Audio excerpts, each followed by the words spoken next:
जिसको भी target book करना है वो बुक कर सकते हो। मैं थोड़ा सा वेट कर रहा हूँ। 338 का एक स्टॉप लॉस को ट्रेल कर रहा हूँ 338 पे।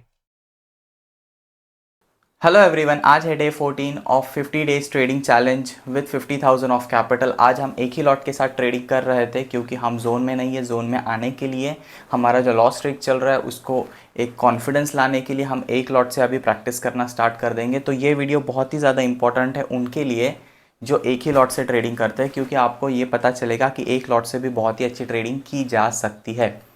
मार्केट डे बिफोर येस्टरडे बहुत ही अच्छा फॉल दिया, आज उसको कंटिन्यू किया। हमने दो ट्रेड एग्जीक्यूट किए, एक मॉर्निंग में अराउंड 10 बजे के पास, और दूसरा जो ट्रेड एग्जीक्यूट किया वो डायरेक्ट आफ्टरनून में अराउंड 2:30 बजे के पास। तो वो दोनों भी एस्पेक्ट बहुत अलग अलग है। हालांकि हमने दोनों भी ट्रेड सी साइड एग्जीक्यूट किए, लेकिन दोनों भी ट्रेड के टारगेट हमारे अचीव हो चुके हैं।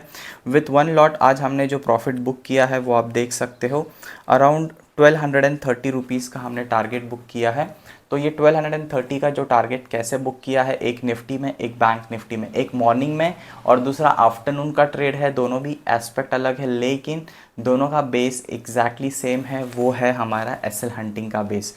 तो एसएल हंटिंग के बेसिस पे ट्रेड एग्जीक्यूट कैसे किया, कितना था रिस्क मैनेजमेंट, कैसे टारगेट बुक किया, ये मैं आपको अभी स्क्रीन पे आके बताता हूँ। आप वीडियो को स्किप मत करना क्योंकि इसमें बहुत ही इंपॉर्टेंट पॉइंट्स है एसएल हंटिंग के। तो सबसे पहले हम देख लेते हैं ऑर्डर बुक से। 10:06 पे हमने एक ट्रेड एग्जीक्यूट किया था बैंक निफ्टी का C43,000 का। तो आपके सामने बैंक निफ्टी का चार्ट है। यहाँ पर अगर आप देखोगे तो मैं इसको 5 मिनट पे स्विच कर लेता हूँ, क्योंकि 5 मिनट पे पहले आपको बेसिक अंडरस्टैंडिंग दे देता हूँ चार्ट की। मार्केट एक कंप्लीट फॉल में आ गया था, उसके बाद यहाँ पर एक क्लोजिंग का सपोर्ट लिया। क्लोजिंग के सपोर्ट लेने के बाद मार्केट ने क्या किया, ये बहुत ही ड्रास्टिक फॉल दिया। अब यहाँ पर अगर आप देखोगे ना, तो आपको 1 मिनट के टाइम फ्रेम पे मैं कुछ बातें क्लियर कर देता हूँ। प्राइस ने यहाँ से रिजेक्शन लिया, एक फॉल आया। अब यहाँ पर जैसे ही मार्केट में फॉल आया तो डेफिनेटली सेलर एक्टिवेट हो गए होंगे। अब सेलर एक्टिवेट हो जाने के बाद मार्केट ने क्या किया, सबसे पहले फेज में सेलर का स्टॉप लॉस, ये वाला फास्ट स्टॉप लॉस ले लिया। वापस इसी रेजिस्टेंस पे जब मार्केट ने रेड कैंडल बनाई तो वापस सेलर एक्टिवेट हो गए और सेकंड फेज में सेलर का वापस मार्केट ने स्टॉप लॉस ले लिया। अब यहाँ पर बहुत ही क्लियरली दिख रहा था कि मार्केट सेलर को इतने इजीली पैसा बनाने नहीं देगा, मॉर्निंग में उनका स्टॉप लॉस हंट ज़रूर करेगा। तो मेरे पास यहाँ पर ये एक लोअर पॉइंट था। जैसे ही मार्केट ने वापस शार्प फॉल दिया तो मैंने कॉल साइड में ट्रेड एग्जीक्यूट किया, क्योंकि मार्केट वापस सेलर के एसएल निकालने के लिए ऊपर के लेवल्स पे ज़रूर जाएगा। फर्स्ट और सेकंड फेज से पता चल गया था कि थर्ड फेज आ जाएगा, इतना इजीली सेलर को पैसा बनाने नहीं देगा। तो ये वाले पॉइंट पे हमने एक कॉल बाय किया। आप देख सकते हो ये पॉइंट कौन सा है, 10:05। जैसे ही ये कैंडल क्लोज हुई इमीडिएटली हमने ये वाले कैंडल पे बाय किया। आप देख सकते हो 10:06 23 सेकेंड्स। तो यहाँ पर हमने एक ट्रेड एग्जीक्यूट किया। ये वाले ट्रेड का जो टारगेट था वो हमने इसी लेवल्स पे ही टारगेट निकाल लिया था, क्योंकि प्रीमियम पे बहुत ही अच्छा टारगेट ऑलरेडी मिल चुका था। 50 पॉइंट्स का प्रीमियम का टारगेट था।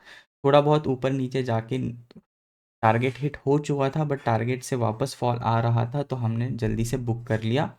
तो ये जो ट्रेड हमने बुक किया ये हमने 390 रुपीज़ पे बुक किया। तो तकरीबन तकरीबन 40 पॉइंट्स हमने इसमें बुक किया, और 40 पॉइंट्स के हिसाब से अगर आप प्रॉफिट देखोगे तो 548 रुपीज़ का इसमें प्रॉफिट बुक किया।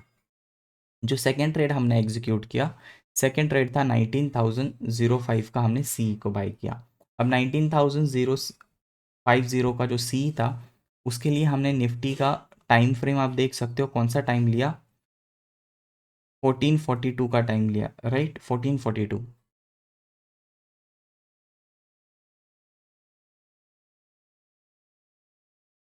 1442 देखो मार्केट ऑलरेडी बहुत फॉल हो चुका था। ये हमने एक ट्रेंड लाइन भी बनाई थी मार्केट में। उसके बाद अब ये वाले फेज को थोड़ा अच्छे से समझो, हाँ मार्केट क्या कर रहा है। मार्केट ने हायर हाई का स्ट्रक्चर बनाना स्टार्ट कर दिया था। आप ये देख सकते हो, ये हाई मार्केट ने लगाया था, उसके बाद ये हाई को भी ब्रेक कर दिया। ये हाई जो था उसको भी मार्केट ने ब्रेक कर दिया था, ये हाई को भी मार्केट ने ब्रेक कर दिया था। तो डेफिनेटली हमें सी साइड के लिए ट्रेड एग्जीक्यूट करना था, लेकिन हमको सेलर का इन्विटेशन भी देखना था कि सेलर कहाँ इन्वाइट होता है। जैसे ही मार्केट ने ये ट्रेंड लाइन ब्रेक किया, ट्रेंड लाइन ब्रेक करके मार्केट ने ट्रेंड लाइन को इमीडिएट रिकवर किया, इसी पॉइंट पे हमने ट्रेड एग्जीक्यूट किया और इस पॉइंट पे हमने ट्रेड का टारगेट भी बुक कर लिया। 1442 को ट्रेड में एंट्री हुआ और 1446 को हमने ट्रेड से बाहर हो गए। तकरीबन बस 4 से 5 मिनट का ट्रेड था, मतलब इस लेवल्स पे हमने ट्रेड को बुक भी कर लिया। सो ये ट्रेड एक स्कैल्प ट्रेड था, लेकिन हमें इसमें 10+ पॉइंट प्रीमियम मिले, जो कि 13 पॉइंट्स का प्रीमियम मिला था हमें। तो हमने जो इस ट्रेड में प्रॉफिट बुक किया वो 682 का प्रॉफिट बुक किया। आप देख सकते हो क्वांटिटी, एक लॉट है बैंक निफ्टी का, एक लॉट है निफ्टी का।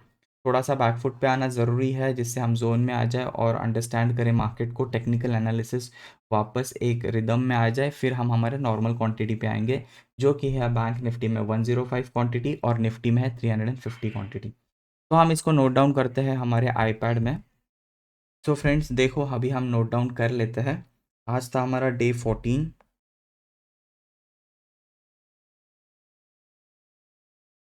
डे 14 12:50। मैं इसको स्टार मार्क कर लेता हूँ क्योंकि ये जो भी प्रॉफिट होगा आने वाले 2 से 3 दिन या 4 दिन जो बचे हैं ट्रेडिंग के, उसमें स्टार मार्क करते हैं, क्योंकि वो बस वन लॉट से ही ट्रेडिंग करेंगे हम, जिससे हमें पता चलेगा कि हमारा वन लॉट से हम परफॉर्मेंस आ चुके हैं पहले। तो अगर आप देखोगे यहाँ से, तो डे 6 से लेके डे 13 तक हम नेगेटिव थे। उसमें बीच में यहाँ पर एक ट्रेलिंग एसएल हिट हुआ था, इसमें भी टारगेट हिट हो गया था एक्चुअली, बट मैंने टारगेट बुक नहीं किया। तो वहाँ जाके उसके बाद डे 14 पे हम प्रॉफिट बुक कर रहे हैं।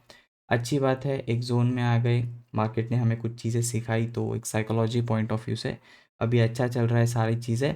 एक लॉट से हम कंटिन्यू करेंगे कल और परसों। Thank you for giving your time and watching this video.